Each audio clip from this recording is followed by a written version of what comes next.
Namo Buddhaya. Semoga Anda selalu sehat dan bahagia. Berikut ini adalah salah satu ceramah dari Bhante Sri Pannavaro Mahathera yang berjudul Surga dan Neraka dalam Agama Buddha. Dalam ceramah Dhamma kali ini, Bhante Sri Pannavaro Mahathera akan menjelaskan bahwa dalam agama Buddha, pandangan tentang surga dan neraka memiliki makna yang lebih dalam daripada pandangan konvensional. Kita akan belajar konsep-konsep seperti karma, tindakan baik, dan tindakan buruk, serta kelahiran kembali. Jika Anda penasaran tentang bagaimana agama Buddha memandang surga dan neraka, video ini akan memberikan pemahaman yang mendalam.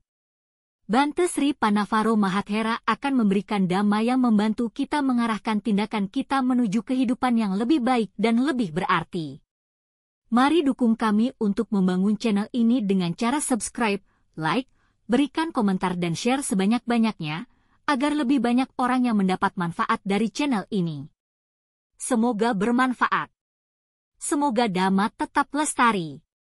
Semoga semua makhluk berbahagia. Kami menjawab dengan tegas. Di dalam ajaran agama Buddha, ya, dikenal adanya surga dan adanya neraka.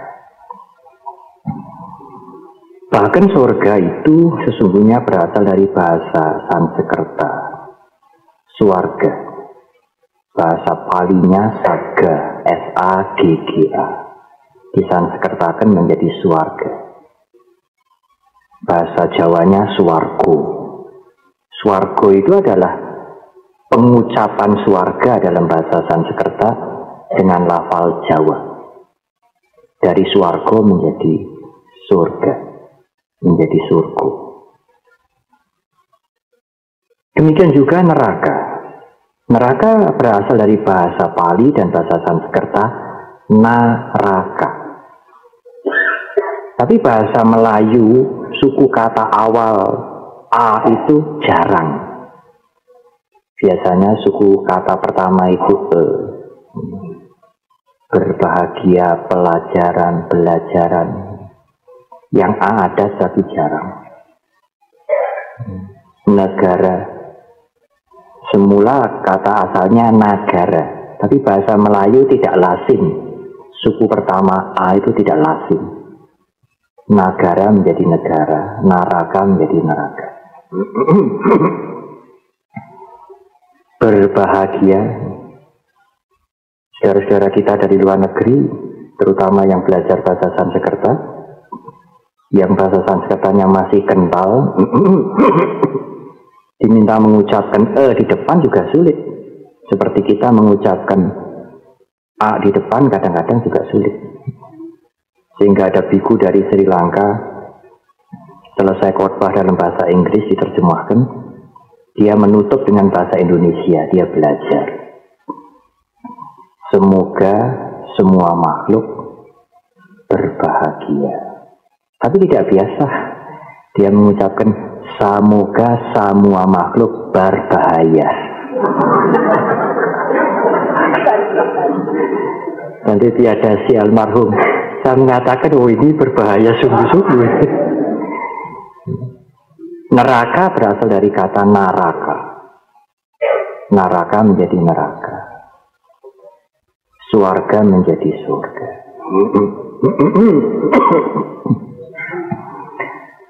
Surga sering disebut sebagai sugati bumi. Bumi di sini menunjukkan tempat. Sugati. Sugati itu tempat yang membawa kebahagiaan. Tempat yang dipenuhi kebahagiaan. Sedangkan alam neraka, alam binatang, alam setan-setan yang gentayangan, kelaparan, disebut dugati bumi. Tempat atau alam yang membawa pada duka, pada penderitaan, yang dipenuhi oleh penderitaan.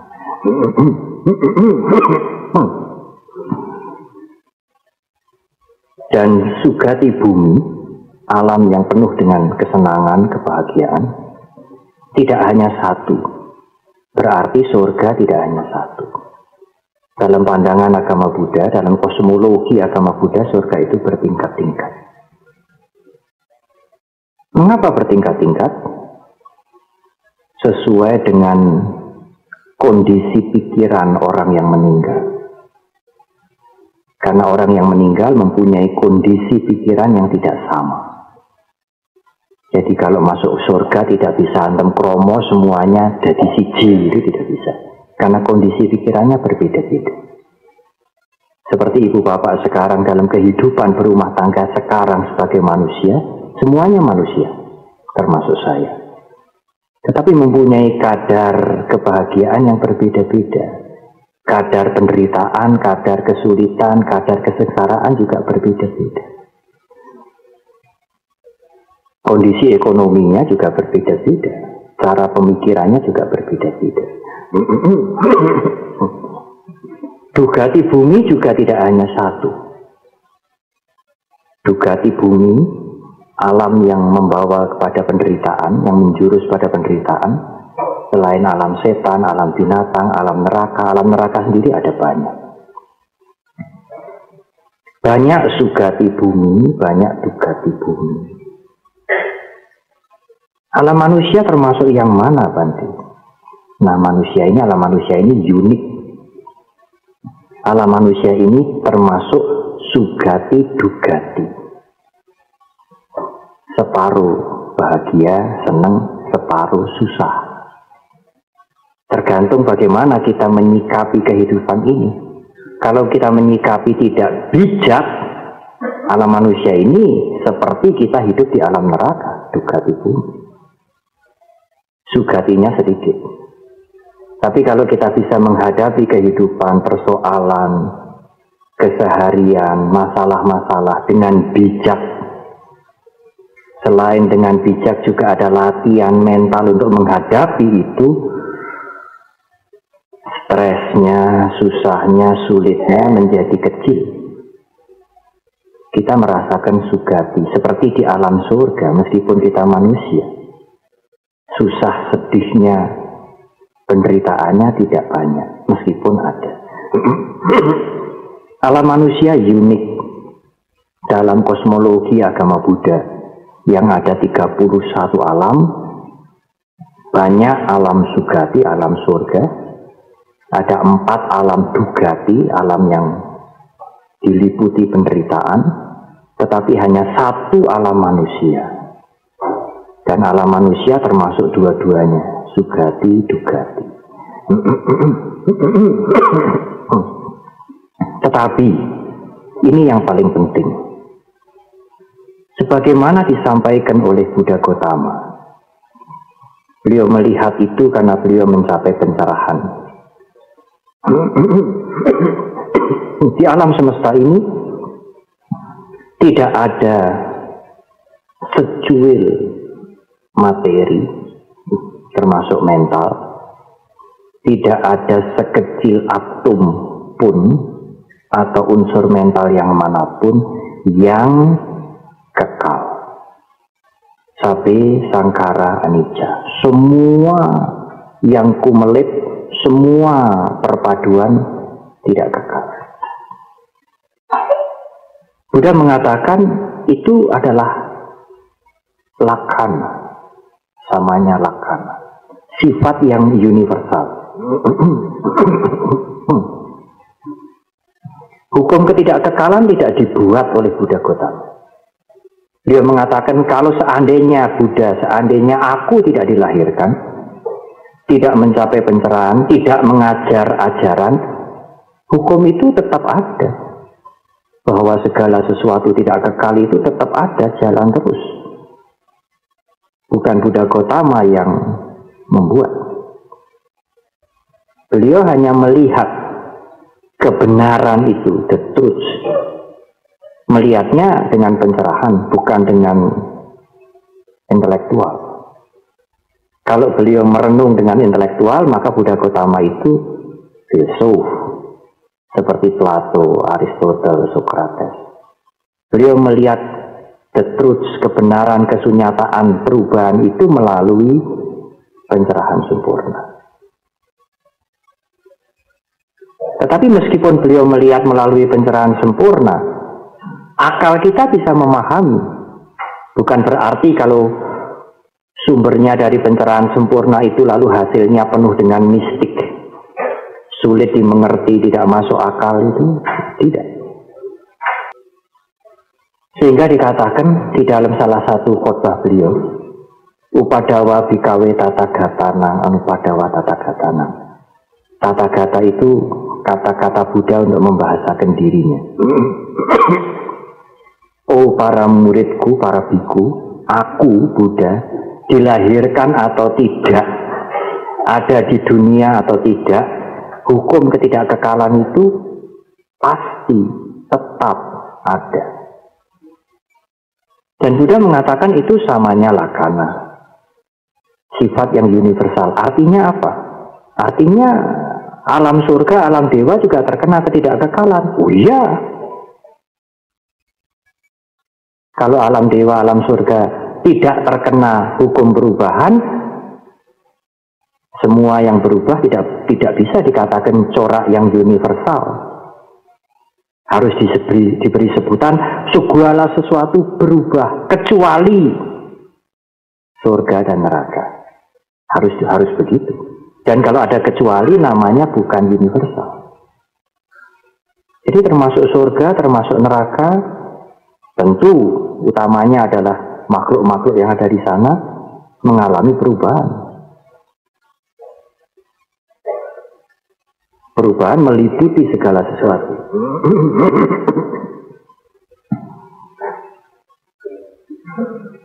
Nah kalau Tuhan Bante, nah Tuhan itu bukan sangkara, bukan alam semesta. Sangkara artinya alam semesta. Universal dalam hal ini adalah universal untuk alam semesta. Sangkara anicca. Secara gampang, apakah sangkara itu?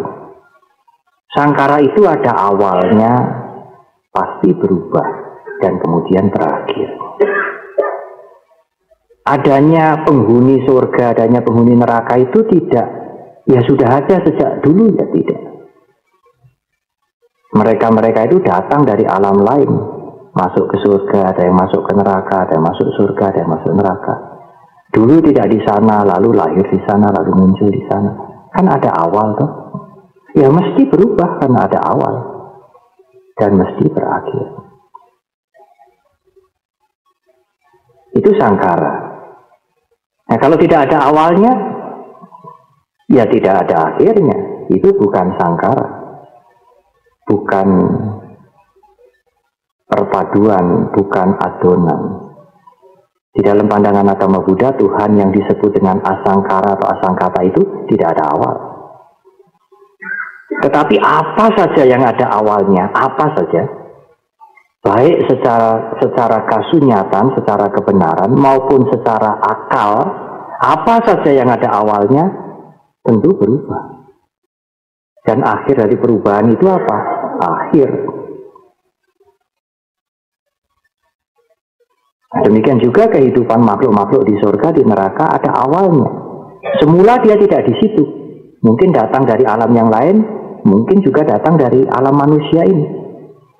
Setelah meninggal, sebagian masuk surga, sebagian masuk neraka. Yang dulu tidak ada di situ, lalu muncul di situ. Nah, tentu mengalami perubahan, karena ada awal.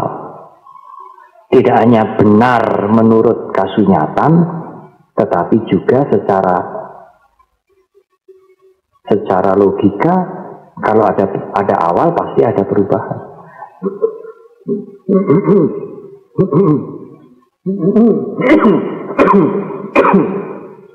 Maaf ya. Lalu menurut pandangan, menurut perspektif Buddhis, mengapa sebagian masuk neraka, mengapa sebagian masuk surga? Apa sebabnya? Sebabnya adalah karma. Karma itu perbuatan. Ini juga banyak orang salah mengerti. Kalau saya menyebutkan karma, pemikirannya terus jelek saja. Jalan ketabrak, sudah hati-hati kemudian ketabrak. Jujur dihapusi orangnya, karmamu gitu. Ya bukan, karma itu perbuatan. Yang kita alami susah senang, kecelakaan, keberuntungan, kemajuan, kehancuran, dipuji, dihina, ditolong, dihapusi, difitnah, itu akibat semua. Tidak bisa dikatakan wis karmamu, tidak bisa. Kalau mau lengkap, wis woing karmamu, betul itu. Jadi kita jujur, tidak ngapusi, tiba-tiba kita difitnah. Yang inilah, yang itulah. Kalau mau memberi komentar, ya wis woing karmamu. Wis akibating karmamu, akibat dari karmamu, akibat dari perbuatanmu. Perbuatanku yang mana? Yang sebelumnya tentu. Kalau tidak ada perbuatan kita yang mendahului, ya tidak mungkin itu terjadi tiba-tiba. Ujuk-ujuk. Secara kasunyatan tidak benar, secara logika juga sulit diterima. Di mana ada keadilan kalau begini? Ujuk-ujuk kita menderita, ujuk-ujuk kita terkena musibah dan sebagainya. Ada akibat, ada sebab yang membuat akibat ini. Sebabnya adalah perbuatan kita sendiri. Perbuatan itu disebut karma. Kalau begitu ada karma baik, ada banyak sekali. Ada karma buruk, ada juga banyak sekali. Saya hadir malam hari ini memberikan penjelasan dengan niat baik. Saya membuat karma sekarang dalam waktu beberapa jam. Karma baik. Saudara memerlukan hadir kemari, mendengarkan, berusaha untuk mengerti. Saudara juga melakukan karma baik. Dan yang kita lakukan bersama-sama ini akan memberikan akibat. Saya akan memetik akibat dari apa yang saya lakukan.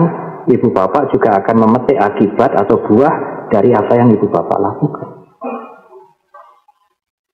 Apalagi datang kemari mendengarkan ceramah dan bawa dus ya, dibagi-bagi, wah itu lebih-lebih. Karmanya berlipat-lipat, karma baik. Karma baik akan berbuah baik. Karma buruk ya tentu berbuah buruk. Nah, karma itu tidak semua berbuah di sini. Setelah kita meninggal, pada waktu kita meninggal, tidak semua karma berbuah, tidak semua karma berakibat. Yang belum berbuah, lalu bagaimana? Hangus? Tidak.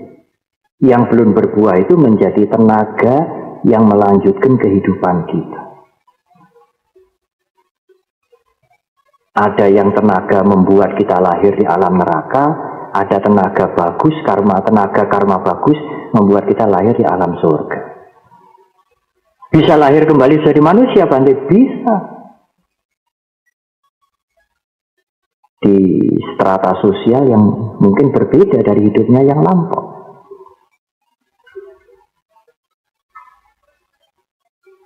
Nah, kekuatan karma itu kan ada batasnya.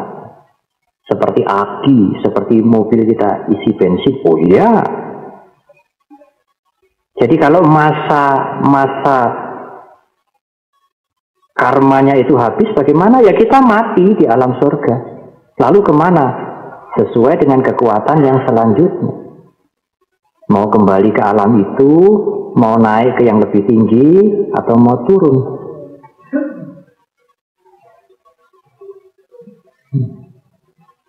Di depan masih banyak. Monggo silahkan di depan, nggak usah malu. Tidak ada pertanyaan untuk saudara, meskipun duduk di depan. Malah mungkin saudara tanya sama saya mungkin. Jadi surga dan neraka dalam agama Buddha itu, ya, benar. Kami tidak hanya percaya tapi yakin ada. Tapi tidak kekal. Mengapa tidak kekal? Karena termasuk sangkara. Termasuk perpaduan, termasuk ada awalnya, pasti tidak kekal.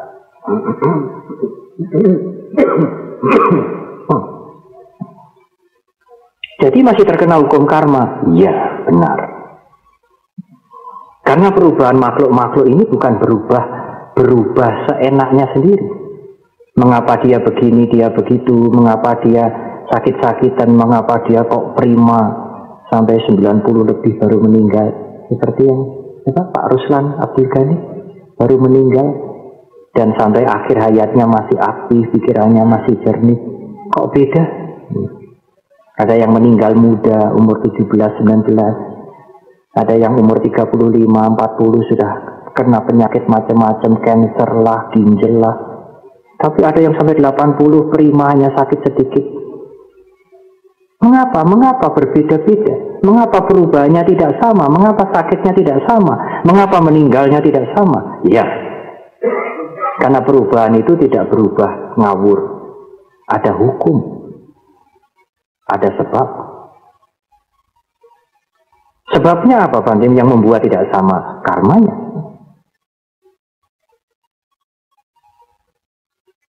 Dan karma itulah yang menentukan Anda ada di surga mana, Anda ada di neraka mana. Sehingga ini yang agak berbeda.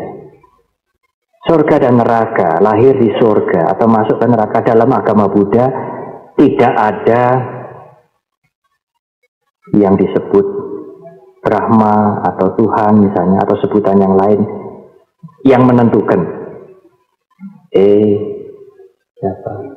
Pak Eng Tuan surga tingkat 2. Pak Joni karena ketua wihara surga tingkat 1. Lalu bagaimana, Bante? Itu berjalan dengan otomatis? Ya. Yang mengatur itu hukum alam itu. Kita manusia mengatakan otomatis. Tapi otomatisnya bukan ngawur, ada hukum. Dan Buddha mengatakan dhamati tata dhamani amata. Hukum itu jelas, pasti, tidak bisa dipengaruhi. Kalau Anda menanam biji, diberi pupuk, diberi air, iklimnya sesuai, tumbuh dia. Tidak ada yang kontrol, makhluk yang tidak kelihatan, yang maha kuasa kontrol supaya ini tumbuh. Karena yang menanam ini sregep sembayang gitu ya.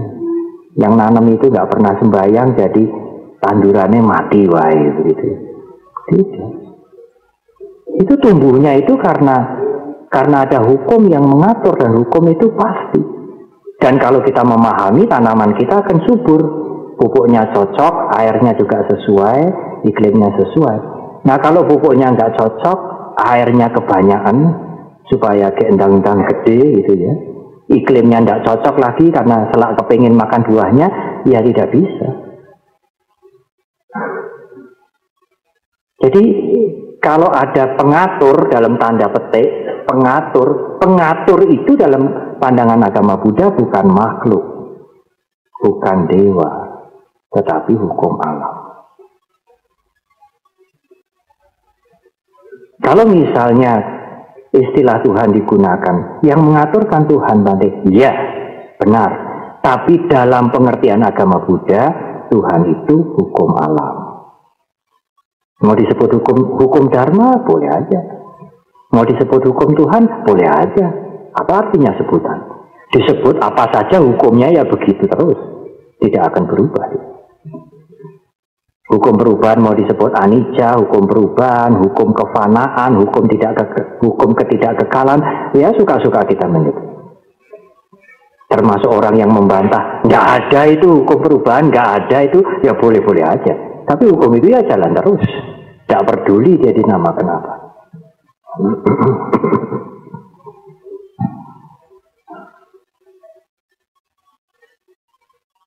Seperti kalau ibu bapak sudah pasang parabola, arahnya benar, kemudian sudah programnya sudah disetting, buka CNN masuk, buka BBC masuk, kita mengatakan otomatis, orang sing lebokke orang. Otomatisnya itu bukan ngawur-ngawuran. Televisinya ini harus di-adjust, dibentuk sehingga bisa menangkap gelombang. Ada alat untuk menangkap gelombang, dan alatnya itu juga harus sesuai. Ibu bapak tidak bisa beli tudung saji yang bundar itu, nggak bisa menangkap. Kemudian pemancar televisinya itu juga harus dengan gelombang tertentu. Cocok, masuk, jelas sekali. Ya, karena semuanya dilakukan sesuai dengan hukum alam yang tetap itu. Kalau dilakukan tidak sesuai dengan hukum itu, ya mboten saged. Tidak bisa. Katanya zaman dulu waktu mama saya kecil, orang punya radio itu bisa dihitung. Jadi kalau ada siaran penting itu saat desa ngumpul di orang yang punya radio itu, dengarkan nanti ada siaran penting. Lalu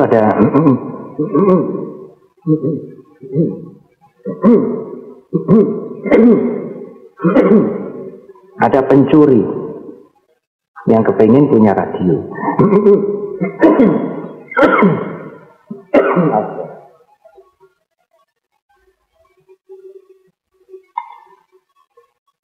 Pencuri itu mencuri radio itu, bawa pulang. Tapi di rumah dia tidak punya listrik. Dulu kan belum ada radio transistor. Lalu dia bahasa daerah saya mengatakan dadek geni, pakai areng di angklo itu. Lalu itunya, stekernya itu apa? Steker ya? Stekernya itu lebok ke angklo. Ya ndak bisa. Radionya ndak bisa muni. Karena ini harus masuk ke listrik, ndak bisa masuk ke angklo. Seperti itu. Seperti itu. Ada hukum. Dan hukum itu berjalan sesuai dengan hukum itu, tidak sesuai dengan kehendak kita. Karena kita tidak punya listrik, ya ini masuk ke angklo ya bisa, tidak bisa. Hukum itu nggak bisa kompromi. Beberapa tahun yang lalu saya pernah pulang dari sini, waktu itu 1 hari atau 2 hari bensin habis. Kami berpikir, wah ini tidak bisa tekan Jogja ini, bisa berhenti di tengah jalan. Ya, kebetulan masih ada yang jual. Andai kata berhenti di tengah jalan, bensin habis, ya tidak ada pengganti. Kami tidak bisa memasuki tangki bensin itu dengan air, kasih garam sedikit, tambah gula, jadi gantine BBM, tidak bisa. Itu hukumnya begitu. Ada hukum tanaman, ada hukum benih-benih, ada hukum musim, termasuk hukum perbuatan. Dan itu berjalan dengan pasti, dengan jelas, tidak dengan komando kita. Termasuk pikiran kita, Bante, termasuk perasaan kita, termasuk jasmani kita, yes. Anda punya pikiran, saya punya pikiran. Saya tidak bisa mengatur pikiran Anda. Apa Anda bisa mengatur, apa saya bisa mengatur pikiran saya sendiri? Tidak selalu. Loh, kok kita tidak bisa mengatur pikiran kita sendiri? Karena pikiran juga punya hukum. Kalau nggak bisa tidur, pikiranku meneng tidur. Tidak bisa. Jam 2, jam 3.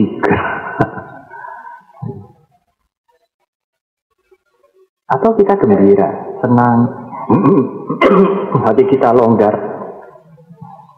Suatu ketika sedih sekali, sangat sedih, makan tidak enak, jalan-jalan tidak enak.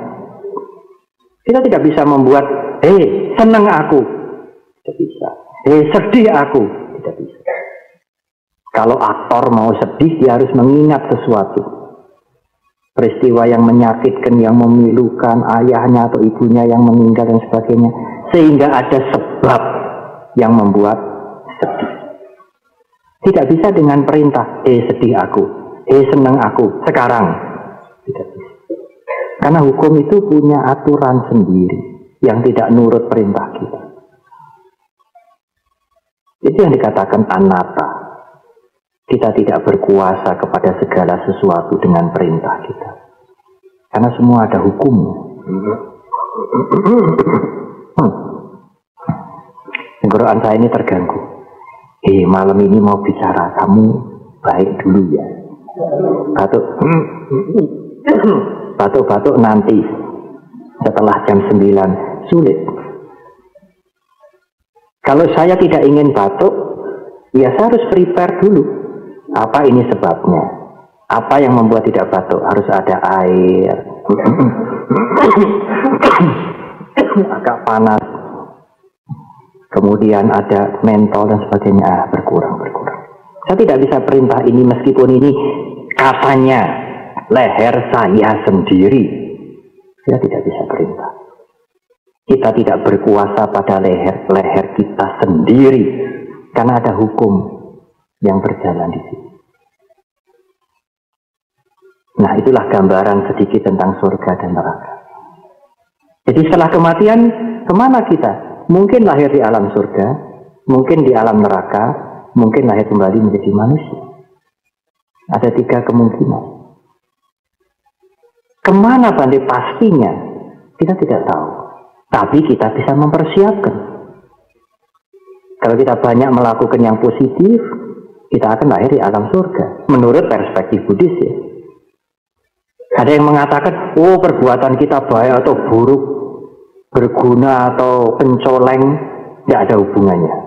Kalau kita udah ditunjuk, masuk surga kamu, masuk surga. Baik kayak apa kalau nggak ditunjuk, nggak bisa masuk surga. Ya itu pandangan yang lain.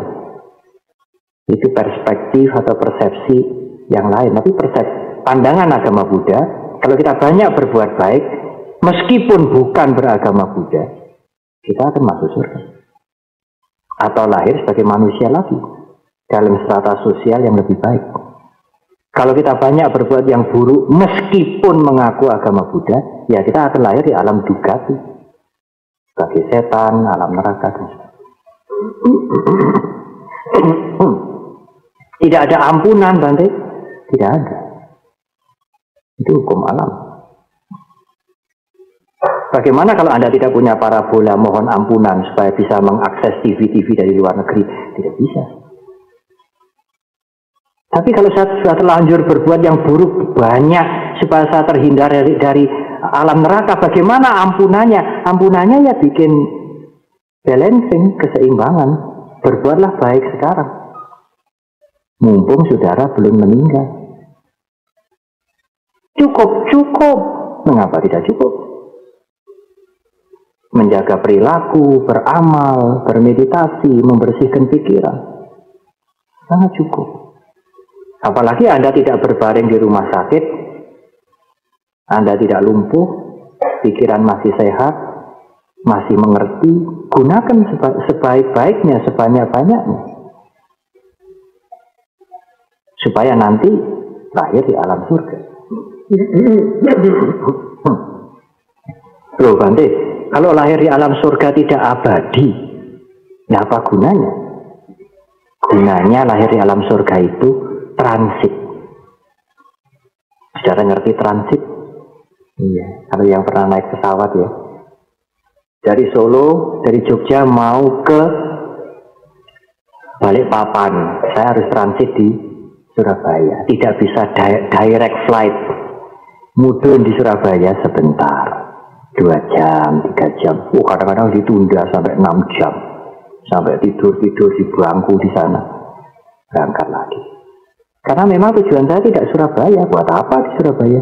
Tujuan saya lebih jauh lagi. Tujuan umat Buddha tidak menjadi dewa di alam surga atau alam dewa. Surga juga sering disebut alam dewa. Karena masih tidak kekal, terkena hukum karma dan sebagainya. Kita hanya transit di sana untuk melanjutkan perjalanan, bebas dari penderitaan. Nanti kalau transitnya di alam dewa, kita meninggal lahir lagi sebagai manusia, apa tidak lebih baik? Oh, ya lebih baik. Di alam manusia kita punya banyak kesempatan ketimbang menjadi dewa.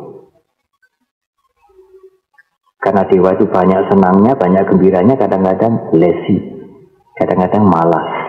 Buat apa berbuat baik? Buat apa meditasi? Nggak ada penyakit, ambekan aja tidak ada, nggak ada sakit sesek, nggak ada kecelakaan, umurnya panjang, 1000-2000 tahun baru meninggal.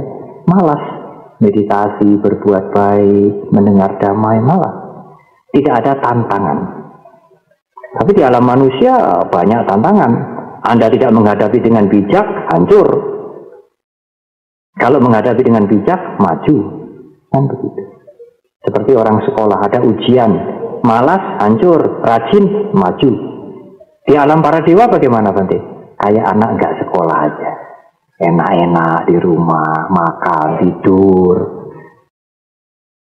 Demikian tadi ceramah Dhamma dari Bante Sri Pannavaro Mahathera. Semoga bermanfaat. Mari dukung kami untuk membangun channel ini dengan cara subscribe, like, berikan komentar dan share sebanyak-banyaknya, agar lebih banyak orang yang mendapat manfaat dari channel ini. Namo Buddhaya.